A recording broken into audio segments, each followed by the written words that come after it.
Jumpa kembali bersama saya Priscilla di hari ini. Topik renungan hari ini, sembunyikanlah segala firman itu.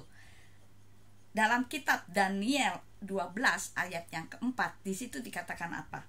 Tetapi hai Daniel, sembunyikanlah segala firman itu dan meteraikanlah kitab itu sampai akhir zaman. Nah saudara, ayat tersebut ada kata-kata sembunyikanlah, meteraikanlah sampai pada akhir zaman. Saudara, di akhir zaman ini orang mulai menyelidik ilmu pengetahuan yang semakin bertambah, saudara.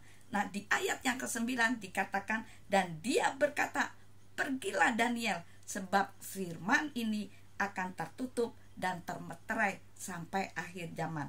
Nah, saudara, ada hal-hal yang diungkapkan itu baru muncul pada akhir zaman yang sekian lama itu terselubung, dan itu sudah dinubuatkan di dalam kitab Daniel, saudara.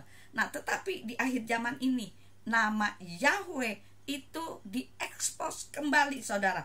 Coba kita lihat Yesaya 45 ayat 5 sampai 6. Di situ dikatakan, akulah Yahweh dan tidak ada yang lain selain aku. Tidak ada Elohim. Aku akan memperlengkapimu walaupun engkau tidak mengenalku, supaya mereka dapat mengetahui dari timur sampai ke barat bahwa selain aku tidak ada yang lain. Akulah Yahweh dan tidak ada yang lain. Nah saudaraku yang terkasih, sangat mirip sekali karena sebagian umat Tuhan itu masih belum mengenal, dan bahkan banyak sekali umat Tuhan itu yang menolak nama Yahweh. Pada saat di persidangan RAI, orang-orang pegawai pengadilan yang mengikuti jalannya persidangan, orang-orang itu berceloteh. Lihat tuh, orang-orang Kristen ributin nama Tuhannya.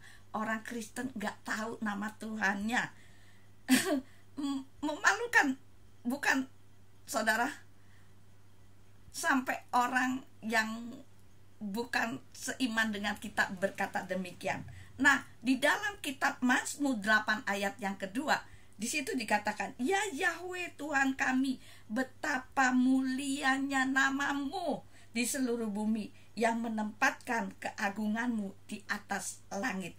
Nah, saudaraku yang terkasih, jadi semua ciptaan itu menuju kepada Sang Pencipta, saudara.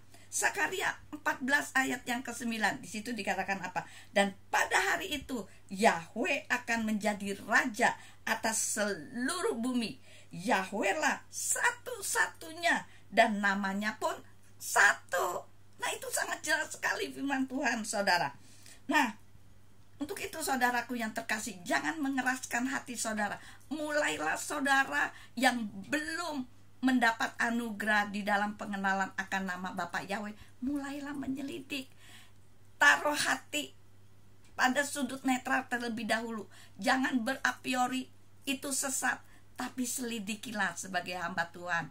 Nah, ketika saudara mendapat anugerah di dalam pengenalan nama Bapa Yahweh, ketika saudara rendah hati, mau belajar dan mau menyelidik, maka Bapa Yahweh akan memberi anugerah di dalam pengenalan akan namanya.